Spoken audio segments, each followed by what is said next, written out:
Hello friends, আমার BS লাইফস্টাইলের পরিবারে তোমাদের সকলকে আরও একবার ওয়েলকাম। আশা করছি তোমরা সকলে খুব ভালো আছো এবং সুস্থ আছো, এবং আমিও কিন্তু খুব ভালো আছি এবং সুস্থ আছি। তো অনেক দিন পর চেষ্টা করলাম আজকে আরও একটা ভিডিও তোমাদেরকে দেওয়ার চেষ্টা করছি, সেই জন্য আজকে আমি বসেছি আরেকটা ভিডিও করতে। তো আজকে আমি কোনো ডেইলি রুটিন শেয়ার করছি না তোমাদের সাথে। এর আগে অক্ষয় তৃতীয়ার দিন আমি একটা ভিডিও করেছিলাম, যেদিন আমার জমির ভিট পুজো করা হয়েছিল। তা সেদিন আমি তোমাদেরকে বলেছিলাম যে 2024 সালটা গেছে আমার কাছে একটা অভিশপ্ত বছর। তো সেই কারণে সেই বছরটা অভিশপ্ত কেন গেছে সেদিনকে তোমাদের বিশেষ কিছু কথা বলতে পারিনি, যে কারণে আমার ওই বছরটা অভিশপ্ত গেছে। তা সেই জন্য আমি ভেবেছি যে সেটা তোমাদেরকে আমি একটু জানিয়ে দিই যে 2024 আমি সবচেয়ে আমার একটা প্রিয় মানুষকে হারিয়ে ফেলেছি। আর 2024 আমার কাছ থেকে প্রায় আমার সংসার জীবনটা প্রায় কেড়েই নিয়েছিল। তবু যাই হোক, আমি আবার সংসার জীবনটা ফিরে পেয়েছি। তা সেটা হচ্ছে 2024 আমার সবচাইতে প্রিয় মানুষ আমার বাবা। বাবা মা সবার কাছে সবসময় প্রিয় থাকে। নিজের যে কোনো মানুষ হারালেই সেটা হচ্ছে তার আপনজন হয়, প্রিয়জন সবাই হয়, সে বাবা মা ভাই বোন যাই হোক না কেন। তা 2024 হারিয়ে ফেলেছিলাম আমি আমার বাবাকে। হঠাৎ 2024 জুন মাসের 27 তারিখ রাত্রি তখন 1টা বাজে। আমি সেই রাত্রে আমি কিংবা দুষ্টুর বাবা কেউই আমরা বাড়িতে ছিলাম না। মানে আমার বাবা চলে যাওয়ার ঠিক শেষ মুহূর্তেটুকুতে আমার বাবা পারেনি আমাকে দেখে যেতে, কিংবা আমি পারিনি আমার বাবার শেষ মুহূর্তটাতে আমার বাবার কাছে থাকতে। তো সেটা ছিল 2024 জুন মাসের রাত্রি 1টা কি একটা সামথিং কিছু একটা হবে। সেদিন রাত্রে হঠাৎ, সেদিন সারাদিন ধরে হঠাৎ আমি যে বাড়িতে ভাড়া আছি, আমাদের বাড়িয়ালি কাকিমা, তিনি খুব অসুস্থ ছিল। তাকে সন্ধ্যার থেকে নিয়ে দৌড়াদৌড়ি করেছিলাম আমি, এবং তার মেয়ে জামাই ছিল, ছেলে ছিল। কিন্তু রাত্রি তখন প্রায় 10:30 11টা বাজে। তখন আমাদের বাড়িওয়ালা কাকিমাকে নিয়ে আমরা বাধ্য হই সাগর দত্ত হাসপাতালে যেতে। তা সেখানে নিয়ে গেছি। তা তখন আমি জানি আমার বাবা সুস্থ স্বাভাবিক, রাত্রে খাওয়া দাওয়া করেছে। সেদিন রাত্রে খাওয়া দাওয়া না করলেও সেদিন হয়তো না হোটেল থেকে বাবা এগরোল খেয়ে এসছে। হ্যাঁ, সেটা পরের দিন আমরা জানতে পেরেছি, সেদিন আমরা জানতে পারিনি।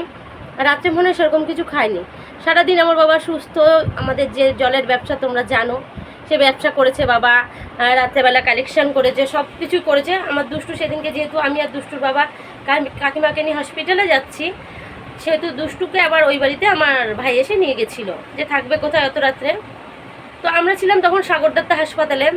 হঠাৎই আমার বাড়ির থেকে ফোন যায়, যে ভাই ফোন করে যে দিদি বাবা না কেমন করছে। তা আমি বলছি বাবা কেমন করছে, এমনিতে বাবার শরীরটা না মাঝে মাঝে খুব খারাপ হয়ে যাচ্ছিলো, মাঝে মাঝে কেমন হচ্ছিল। হ্যাঁ, তার জন্য আমরা ডাক্তার দেখিয়েছিলাম, এমআরআই করেছিলাম।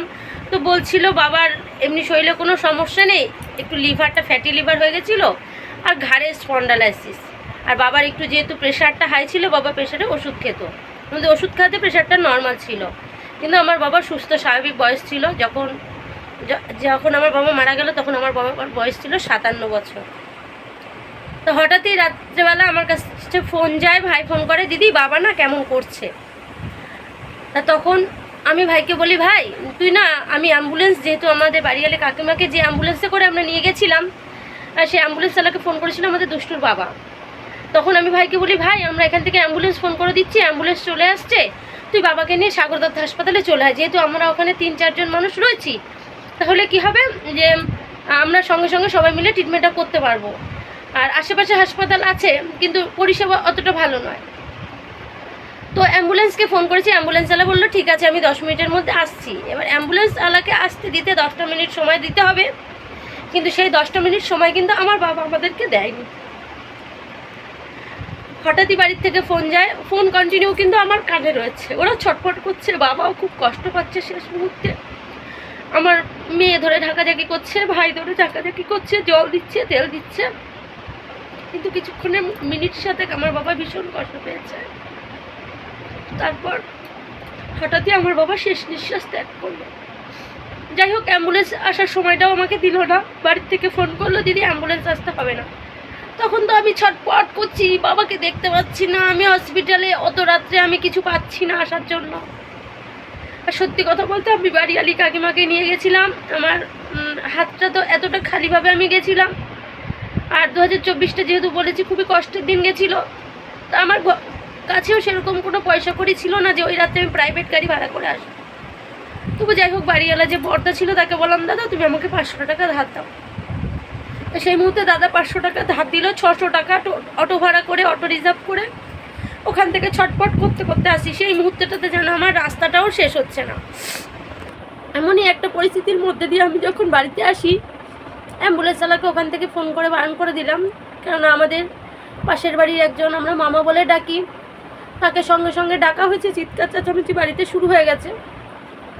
তখন ও এসে কিছু জিনিস উপলব্ধ করে ও বললো যে আর নেই। তবু বাবাকে, আমার বাবা যেহেতু ভ্যান ছিল, ভ্যানে করে আমার ভাই, ওই পাশের বাড়ির মামা, মা সবাই মিলে নিয়ে চলে গেলে নিয়ারেস্ট ডাক্তারের কাছে। সে ডাক্তারকে ডাকাডাকির পরেও ডাক্তারবাবু ওঠেনি। যাই হোক, পাশে আর একজন ডাক্তার ছিল, তার কাছে যাওয়াতে সে সঙ্গে সঙ্গে বললো যে বাবা আর নেই।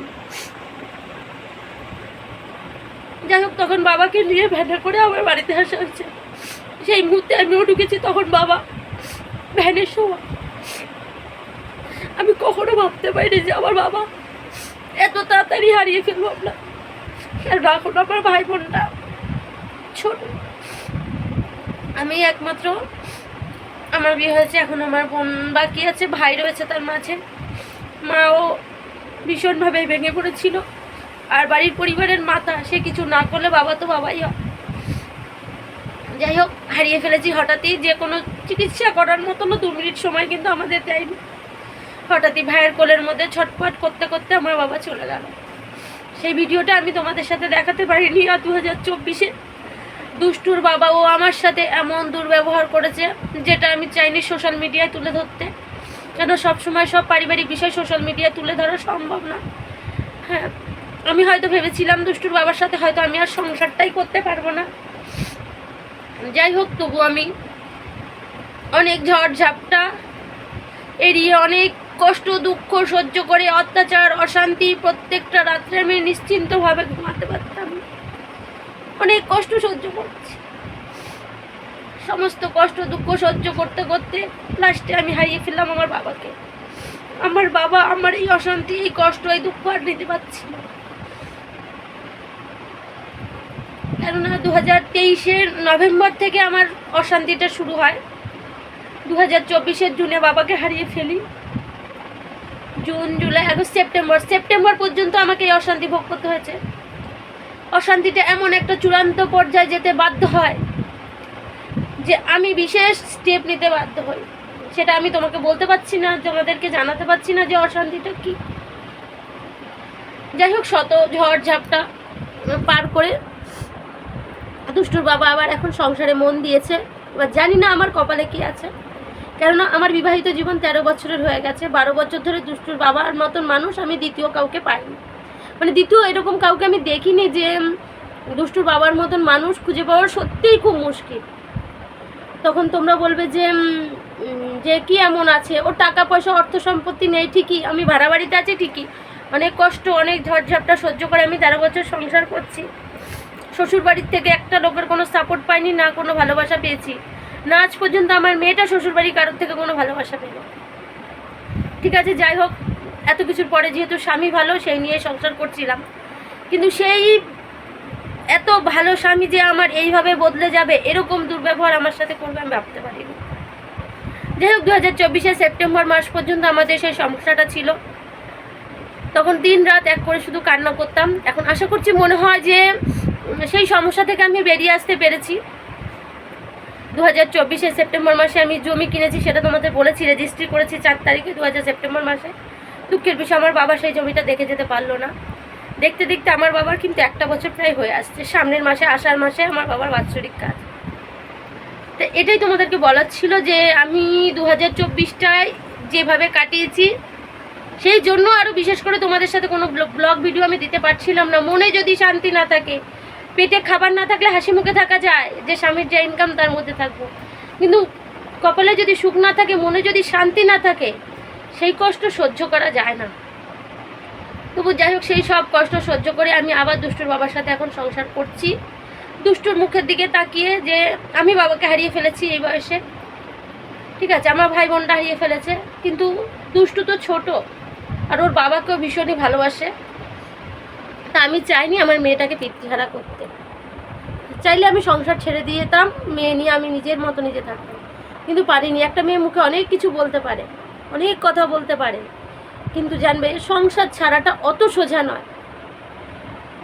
সংসার ভেঙে ফেললে তো আর হয় না, সংসারকে আমি আর পাবো?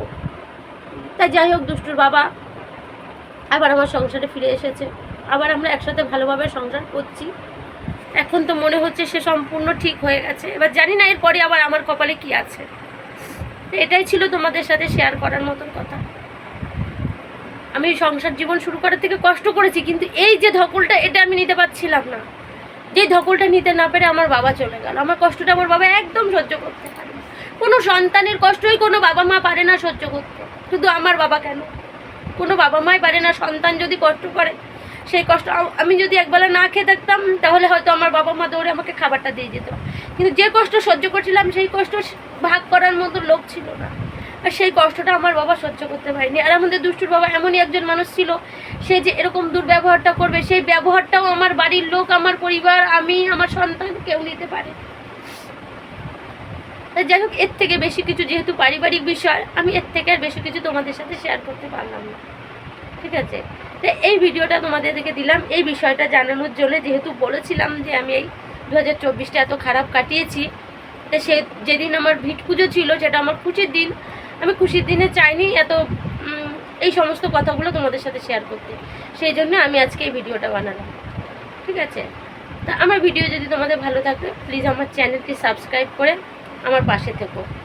আর ব্লগ ভিডিও বলছি না, আমি মানে দেবো কি, ওই সময়টা তো আমার ব্লগ ভিডিও দেওয়ার মতন কোনো পরিস্থিতিই ছিল না, আমি পারছিলাম না নিজেকে সামলাতে, শুধু মেয়েটার মুখের দিকে তাকিয়ে আমি বেঁচেছিলাম, ঠিক আছে? চলো তাহলে ভিডিওটা এখানেই শেয়ার করলাম।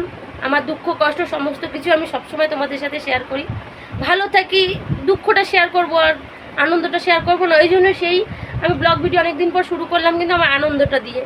যেহেতু 2024 শত কষ্টের মধ্যে আমি একটা আনন্দ খুঁজে পেয়েছি, সে আনন্দ হয়েছে আমি এক কাঠা জমি কিনতে পেরেছি, মাথা গোঝার মতন আমি একটা মাটি তো কিনেছি। তারপরে যাই হোক, যে করে হোক, আমি বাসটালি হোক আর পাকা ঘর হোক, আজ না হোক কাল করবো। আমি সবসময় ভেবেছি আমি যে কষ্টটা সহ্য করেছি, আমার সন্তানটাও কি করবে, সেই কথা ভাবে যাই হোক জমি কিনেছি। এবার জানি না আদৌ আমি বাড়ি ঘরে কবে হাত দিতে পারবো, কেননা এ 12-13 বছর বিবাহের পর প্রথম তো অনেক কষ্ট করতে হয়েছে, তখন আমার টাকা পয়সা 2 পয়সা রাখবো সেই ক্ষমতাটুকু আমার ছিল না। তারপর যাই হোক, যখন দুষ্টুর বাবা আস্তে আস্তে কাজবাজ করতে লাগলো, তখন আমি আস্তে আস্তে করে একটু লোন নিতে ধরলাম। ওই লোন নিয়ে অল্প অল্প করে জমিয়ে আমি জমিটুকু কিনতে পেরেছি। এখন এই আবার আস্তে আস্তে করে লোন নিয়ে তবেই আমাকে বাড়ি ঘরদোর করতে হবে, ঠিক আছে? তা জানি না কবে আমি বাড়ি ঘরদোর হাতে, আশা করছি আমি বাড়ির ভিড়টা যত শীঘ্রই সম্ভব আমাকে করতে হবে, আর সেটা করলে আমি তোমাদের সাথে শেয়ার করব, তোমরা নিশ্চয়ই দেখতে পাবে।